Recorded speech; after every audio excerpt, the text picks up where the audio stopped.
राज्य सरकार रखी पाना दक्ष अफिसर को ସେଇଟା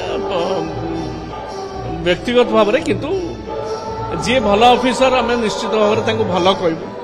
ଆଜ୍ଞା କାଲି ମଧ୍ୟ ଆପଣ ସୁଜା କାର୍ତ୍ତିକେୟନ ପାଣ୍ଡିଆଙ୍କୁ କହିଥିଲେ ଜଣେ ଦକ୍ଷ ଅଫିସର କହିଥିଲେ ହଁ ଏଥିରେ କିଛି ଯିଏ ଭଲ କାମ କଲେ ତାଙ୍କୁ ଭଲ କହିବୁନି ତାদের କ'ଣ ଅସୁବିଧା ଅଛି।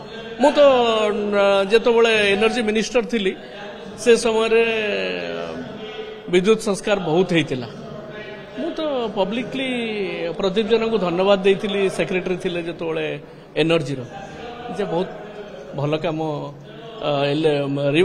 ଏନର୍ଜି ରିଫର୍ମ ଦିଗରେ ତାଙ୍କର ବହୁତ ଥିଲା। ତେଣୁ ଯିଏ ଭଲ କାମ କରିଛନ୍ତି ତେଣୁ ଯେଉଁମାନେ ଭଲ କାମ କରିଛନ୍ତି ସେ ରାଜନେତା ହୁଅନ୍ତୁ କିମ୍ବା ବ୍ୟୁରୋକ୍ରାଟ ହୁଅନ୍ତୁ କିମ୍ବା ଅନ୍ୟ ଯେଉଁମାନଙ୍କର ଅଛି ତାଙ୍କୁ ଆମେ ଥ୍ୟାଙ୍କ୍ସ ଜଣାଇବାରେ କିଛି